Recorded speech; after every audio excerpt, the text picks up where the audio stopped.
afternoon, ladies and gentlemen, and welcome to one more session of the Delphi Economic Forum 2020.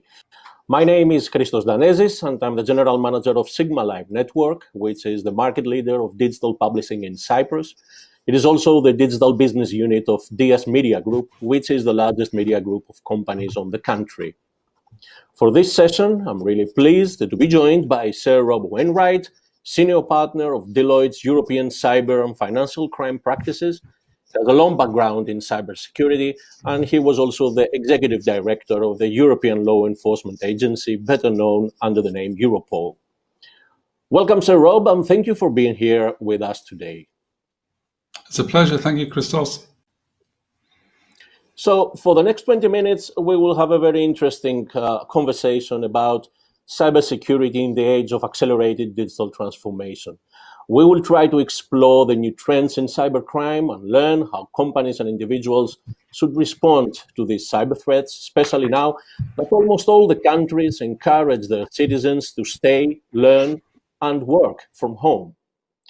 During the COVID-19 crisis, we noticed a significant increase in the adoption of digital technologies in all business sectors, as companies were forced to accelerate the process of digital transformation. However, situations that are urgent have increased risk because humans tend to make less accurate, less preferred, less informed decisions when the time to make that decision is really compressed. So, Sir Rob, do you think that this urgency raises the risk of security vulnerabilities? And have you noticed any changes in cyber threats against individuals or businesses or critical infrastructures lately? Well, I've been following criminals and trying to stop them for most of my career, Christos, and I wasn't surprised that immediately we saw criminal networks, especially in the cyber domain, trying to exploit COVID-19, of course, is typical of what they do. What we saw, I think, across Europe when COVID-19 really struck our communities and started, of course, disrupting economic life through March and early April, a sudden spike in the number of phishing attacks that we were seeing.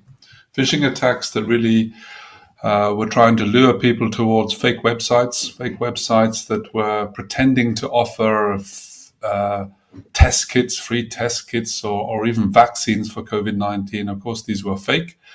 And most of the time, even the website was fake. They weren't even offering counterfeit products. They were offering nothing. They were just designed to catch your password and your credentials as a means by which to attack you. So once again, a typical phishing attack, this time a new opportunity, and that's all it was. Others that were trying to intercept in the US, for example, the government payment relief schemes that were going out to citizens. So opportunistic by nature. Actually, what I saw was an increase in the volume of opportunistic phishing attacks, but I didn't see anything special in the sophistication of this. So the threat for me wasn't really up in a significant way. But in your opening comments, Christos, you're right that whereas the threat didn't really rise, our vulnerabilities did, definitely, because we were scaling up a massive working from home capability and putting much more of our IT network in a different environment. With our users now having to rely on their own devices at home, for example. So the attack surface went up. So yes, our vulnerabilities have definitely increased since COVID-19. So cyber criminals are taking advantage of the COVID-19 pandemic to launch a variety of cyber attacks, as you say. But we remember that the financial sector was traditionally the preferred target for cyber criminals. Lately, commercial organizations are also being targeted. Have you also noticed any changes in this kind of trends lately? Well, I don't think this is associated only with COVID. I think we've seen it now in recent years, a trend, of course, by which all industries and sectors are affected, as you say, by cybersecurity. I still think the most dangerous attacks and the highest grade in terms of their capabilities are concentrated on the financial sector, and we can understand why. But actually, most of the everyday cybercrime, if I can call it that, is about stealing personal data and then monetizing that by putting them for sale on these criminal darknet places. So stolen data is the oil in the criminal system, definitely. But at the top end of what I think is a cyber criminal economy are higher grade forms of malware. We've seen, for example, ransomware been part of our problem for 5 years, but just since the turn of this year, since the start of 2020, a new strain of ransomware that is more dangerous, ransomware that can not only lock down your systems, but also steal the data, exfiltrate the data. So you have on companies, and it's spreading far beyond the finance sector into commercial organizations, you have a double extortion threat now. A threat that says, unless you give me some money, I'm going to lock down your data systems and I'm going to tie your networks up until you give me more than that now. And unless you do that, I will take the data away from you and expose it publicly. And this double extortion effect is an example of how different forms of cyber threats are now growing. This is not related to COVID-19. It was happening anyway. If anything, it was happening in the background more quietly while we were focused on COVID-19, becoming more dangerous all the time. Yeah, I'm sure that you agree that with the rapid increase of new technologies, it is very hard for a company to follow the pace of the tech industry. So do you think that cyber criminals will always be one step ahead when it comes to cybersecurity? Listen, I'm optimistic in nature. I've seen also in my police career some examples of fantastic law enforcement successes in closing down some of the largest cyber criminal networks in the world. And, we did that through effective international collaboration. There's a lesson there, isn't there, that we are at our safest, most secure, most effective when we work together across industries, between governments and the private sector, and of course across borders. So when we get our act together, I think we can do this, providing, we share our information. We are smart about choosing where to process our priorities. So I don't think we are always one step behind. I do think, though, that the criminal has some great advantages. They are forming their own, what I call a cyber criminal economy already. And part of that economy really is about a global network now with an infrastructure, large-scale infrastructure on the darknet and beyond that really connects cyber criminal groups across the world in a much more of a syndicate type operation. So we really are faced at the top end of this threat with high-grade international syndicates that know what they're doing. And it concerns me that the threat is heading in that direction at a time when still a lot of companies are struggling even to get some of the cybersecurity basics in place. And that has to be a concern for all of us.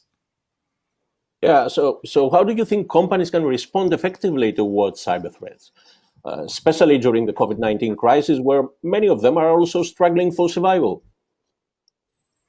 Yes, it's interesting. I mean, if you take COVID-19 as an example of how to respond, I think what struck me actually, Christos, was the way in which I was seeing how society and governments were responding to the pandemic itself in ways using strategies that were very similar actually to cybersecurity principles that we've been promoting for some years. It strikes me, how the language is very similar. We talk about a computer virus in the same way as it's a pandemic, a biological virus. We talk about developing a vaccine for coronavirus in the same way as we need antivirus solutions in the computer world, for example. And in terms of our solutions, we've heard a lot from scientists about the problem we have in society. One of the problems in dealing with COVID-19 is that we don't understand enough about it. Well, that's essentially the intelligence-led principles that we've been running with in the cybersecurity for so long, that you have to invest in understanding your enemy, if you can call it that, your threat, in a much greater way. We hear a lot about hygiene, for example, about asking our population to wash their hands, for example, social distancing. Cyber hygiene is a term we've used for many, many years. And the equivalent of wash your hands for computer users in many, many organizations is don't click on the suspicious link. So, do something that is of a certain hygiene standard. And I also think track and trace, which is clearly a hallmark strength, a feature of the way in which a lot of countries are responding to the virus at the moment. For us in computer land, in cybersecurity land, that's just detect and response. Another very important principle. You have to detect, track the problem as soon as possible, trace where the ends of it are working in order to close it down. So I think, Christos, what we have seen is some of the principles in cybersecurity, when we get it right, are absolutely right. They're proven to be the right things to do. And we're seeing now in other parts of the world, also in response to this crisis, how those principles are coming through. I think one more point, though, Christos. I think in terms of responding right now to the impact of COVID-19, this lockdown also in the way in which we are working from home, it exposes ourselves to much greater threats.